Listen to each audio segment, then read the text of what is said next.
So we've reached that time of year where you're plugging in all sorts of things. I got a tree behind me over here. I got a ton of stuff outside. And like you, I'm always trying to make that stuff smarter. I hate having to plug and unplug things manually, right? It's 2020, we shouldn't have to do that anymore. So smart plugs are a thing, smart lights are a thing. And that leads me to BroadLink, which is a company that makes a whole bunch of smart things. They sent a bunch over, they want us to go take a look at it. We're gonna go unbox some things, and I tell you, there's a lot of really good stuff in here.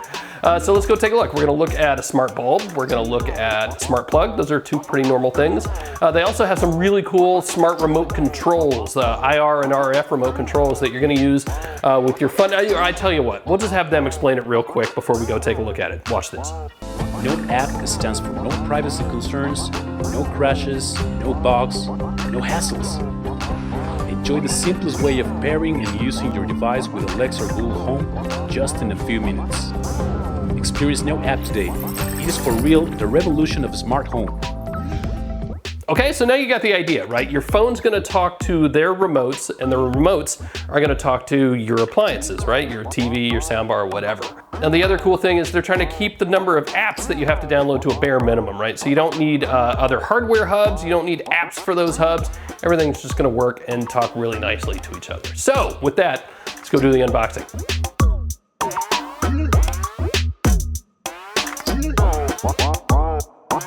All right, so I got four things here, and I'm gonna start with the ones that I think are the more simple of the bunch. So we have a BroadLink smart bulb. It is, in fact, a smart bulb. And the big thing about this is you don't have to have a hub to connect it to, right? There's no other piece of hardware that you also have to have, or God forbid, actually buy.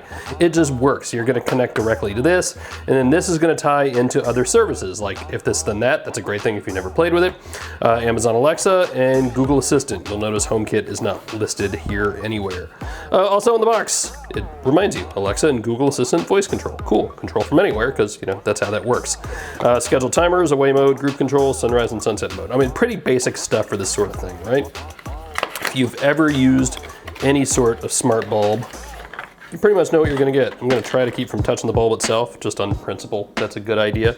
So here it is, your standard A whatever, I can never remember. A12, 29, 4, whatever, I'm making up numbers.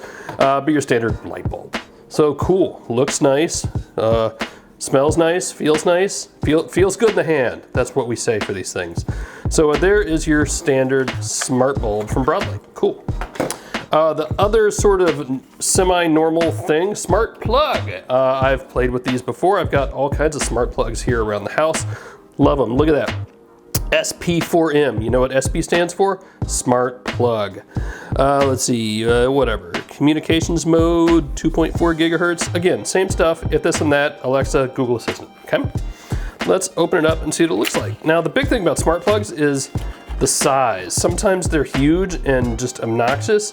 They're never gonna be tiny.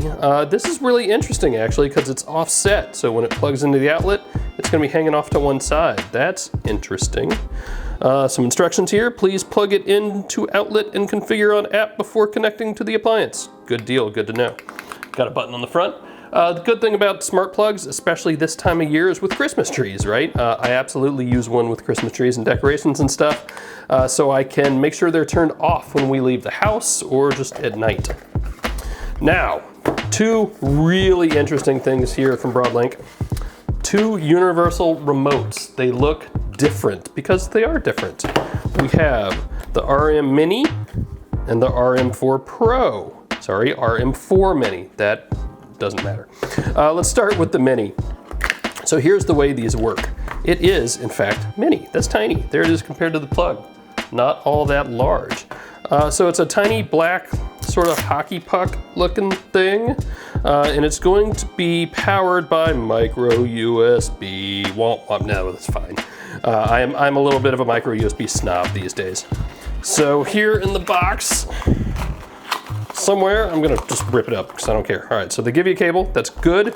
They do not give you an actual power brick, so you're gonna have to find some other way to power this, maybe with your smart plug, I don't know.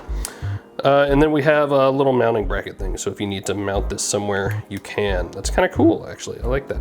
So here's the way this works. This has an IR sensor in it, infrared, right? That's the sort of thing that your television remote uses. and your phone is going to talk to this, and then this is going to talk to, say, your TV or your soundbar or whatever, so you can control those things from your phone through this. Now, we have this other universal remote, which, you know, the box is definitely shaped different. Let's open this up and take a look. All right, and this is the RM4 Pro. So what makes this Pro versus the Mini? Well, size for one thing, right? But the other is this has some additional tech inside. Now the Mini only does infrared, IR. This also does RF, radio frequency, and that's cool because it means it'll work with devices that are tucked away in a cabinet somewhere and doesn't have line of sight. So this is going to need to be within sight of all your devices, whether it's a TV or a streaming box of some kind. This can hit up boxes that are hidden away somewhere. So like I've got an Apple TV hidden away somewhere, that'll help.